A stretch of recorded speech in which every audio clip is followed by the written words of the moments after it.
Welcome to Close Listening. I'm Zach Morgenstern, joined as always by silent co-host Ludwig von B. So Buffalo Springfield are a band that I feel like are remembered as a one-hit wonder act. In 1966, they put out the first of their three albums, which is what I'm talking about today, which is called Buffalo Springfield. But that album was later modified with that big one hit. The song Baby Don't Scold Me was sent to the chopping block and it was replaced with the big hit song For What It's Worth. Now, For What It's Worth is one of those famous songs where the title isn't anywhere in the song. You probably know it more as Stop Children, What's That Sound? Everybody look what's going round. And the reason it's called For What It's Worth is when Stephen Stills wrote the song, he went up to the producer Ahmet Erdogan and says, I have a new song here for what it's worth. And that ended up becoming the title. So let's talk about that first song. It's a protest song, and it's kind of a weird protest song because maybe you're not going to notice it's a protest song when you first hear it. If anything, it kind of feels like a military marching chant. So this is a song of the 60s, and as such, it's often, thought of as an anti-military and anti-Vietnam song. But lyrically, it's quite vague. And the reason for that is it wasn't inspired necessarily by a big political issue. Rather, it was by these confrontations between hippies and police. Then there was a legal curfew that was or was almost imposed. And basically, Stephen Stills wrote the song as a way of saying, hey, maybe we shouldn't demonize and judge these hippie kids. Maybe we should listen to their perspective. So it's kind of similar in that sense to the second verse of David Bowie's song Changes, which would come out several years later. Musically, this is a very distinct song in that it relies on these guitar riffs that are absolutely memorable, even though I think they're just like two notes at a time. And meanwhile, the chorus, rather than being a big crescendo, is this gradual music descent and manages to be catchy in a format that's not usually catchy. It's a song that sounds like few others. It's a crisp, clean sound. There's some real purpose behind it. It's just this wonderful combination of things. So nothing on here quite stuck in my head the way For What It's Worth does. Again, this was a song that was thrown on the album after one version of the album had already been released. So kind of unsurprisingly, nothing else on the album sounds quite like it. That said, these songs are all pleasant to listen to, and a few of them are quite good. Track 2 is called Go and Say Goodbye. This is sung as a duet between Stephen Stills, who I should have mentioned is the main singer on What It's Worth, and Richie Fury, who's the other main singer of the band. And this one ends up sounding, I guess, kind of like a country song that the Byrds might have recorded. So it's a song about one guy telling off another guy for wanting to break up with his girlfriend by giving his best friend a letter and having him give the letter to her. This is a song you certainly reimagine in today's modern age. I'm sure there are many of awkward, superficial ways for people to do breakups these days. Track number 3, Sit Down, I Think I Love You, also performed as a duet with Richie Fury and Stephen Stills. Sounds like an early Beatles song. But then we get a quite interesting song for track 4, Nowadays Clancy Can't Even Sing. Richie Fury is the main singer on this one. This one opens with a dusky sounding harmonica. It sounds kind of like a song written by Neil Young. And well, that's because it is a Neil Young song. So something I learned relatively recently is that before Neil Young was the incredibly famous musician he is today, he started out as a songwriter and lead guitarist, but only occasional singer in the band Buffalo Springfield. So I guess it was kind of like he took the George Harrison path to having a solo career. So apparently this is a very personal song for Neil Young because it's about his struggles to be musically recognized. So there's an interesting irony in it being performed by Richie Fury.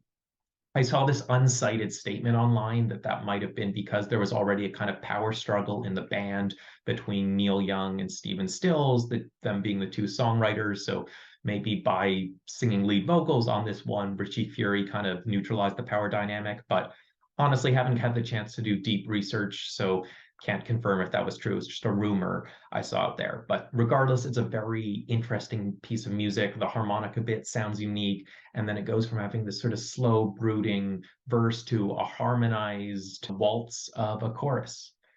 Track number 5 is called Hot Dusty Road, with lead vocals by Stephen Stills. This is kind of the opposite of the song you'd expect from a band called Buffalo Springfield, a band that looked like this in that it says, I don't like adventures in old dusty roads, I just like deep conversations. Now, musically, one thing you notice here, and would have noticed by this point in the album, is that an important part of Buffalo Springfield's sound is the way that they use lead guitar playing. So their guitars are not really distorted, and they certainly don't do any fancy shredding. And yet, a lead guitar in virtually every song is undeniably present. You hear at least one, sometimes two distinct sets of solo guitar notes being played.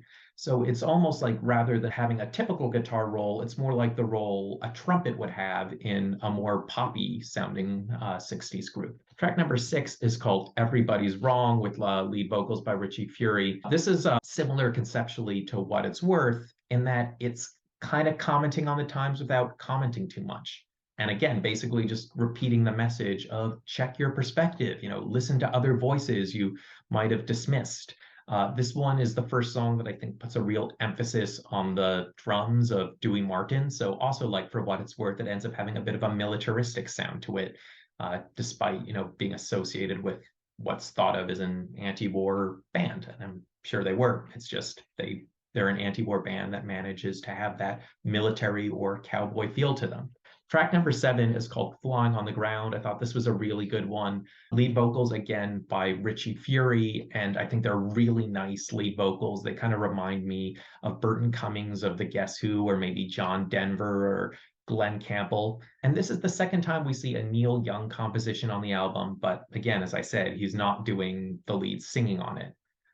When I first listened to the song, I missed the titular phrase of flying on the ground. I just heard it as being about flying. But once I looked at the lyrics, it changed my understanding of what the song is about. It's basically the anti leaving on a jet plane.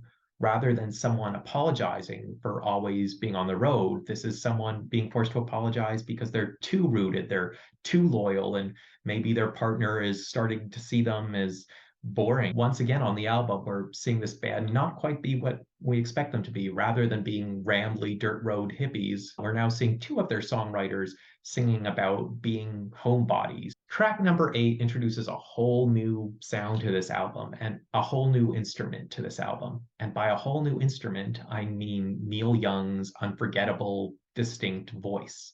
Now, who knows if this would have stood out as much back at the time this was released, and maybe I'm just reacting because I know Neil Young's voice so well, but I think regardless, there's a bit of a change in sound here towards something a bit more lo-fi, and Neil Young's voice is just so unusual. It has this unique quality that it sounds like it's singing high notes, even when it's not singing high notes, and of course, he often does sing high notes.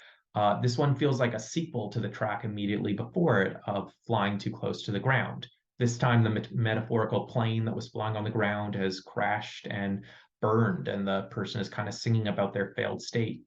It has a similar mood to a song that David Crosby wrote with the Byrds around the same time that also uses references to burning, which I guess is just a cosmic coincidence because David Crosby would go on to work with Stephen Stills and Neil Young. Track number 9 is called Do I Have to Write Out and Say It? This is a syllabic yet simple song about the challenge of deciding whether initiating a romantic relationship is best done by just saying exactly what you want or whether you want to do things more subtly.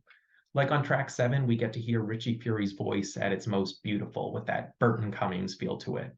And there are just some nice little touches on this song, little guitar riffs and interesting things with the backing vocals. I think Buffalo Springfield shows a good understanding on this album that the most interesting music is not music that's totally out there and experimental, because music has to be catchy, it has to be an earworm. So the way you write interesting music is by writing stuff that's mostly conventional, but you find ways to give it little bits of personality here and there. Track number 10 is called Leave. This one basically sounds like a 50s rock song, but sung by a kind of helter-skeltery Paul McCartney. I guess it basically sounds like Paul McCartney's version of the song Kansas City. Track number 11 is called Out of My Mind. We once again get to hear Neil Young do some singing. And this one is basically very cool musically because Neil Young is this lonely, brooding voice, but then it's complemented by the echo of backup singing. And of course, there's a kind of contradiction in someone singing about being alone in the world when they have these cool backup singers behind him. But regardless, it works out cool musically. And I think this one is not about general loneliness, but the loneliness of a sort of celebrity life where you feel constantly hounded and you just want to avoid people, but that doesn't feel great. This ends with a country song called Pay the Price. Not too much to say about it, just like a fun little standard sounding upbeat country number. I guess if I'll say anything, one line in there that bothered me, I put that in scare quotes because it's not really a serious song. It's just filler lyrics, but it says, well, I heard the story once before and I know what the tears are for. It kind of bothers me when people try to vilify people for crying just because they don't like what they're crying about or they think they have a bad political agenda. I mean, oftentimes, yeah, people might use tears for bad purposes, and you can criticize those purposes all you want. But at the end of the day, I don't think most people don't cry unless they are genuinely emotionally vulnerable. And one can still lend grace and sympathy to that vulnerability, even if one denounces other things about them. But whatever, silly little complaint about a song that doesn't really merit that kind of criticism. So, I mean, did I love this album? No, I don't think any song was quite the magical earworm that For What It's Worth is. However, the early Neil Young compositions are really something and come pretty close. Out of My Mind and Nowadays Clancy Can't Even Sing. And yeah, I thought some of the songs where Richie Fury did lead vocals on the second half of this album, Flying on the Ground is Wrong, and Do I Have to Come Right Out and Say It, ended up being quite musically interesting in their own rights as well. So let me know your thoughts on this one below, if you would recommend checking out the other two Buffalo Springfield albums, etc. I'm Zach Morgenstern. This is Ludwig von B. See you next time.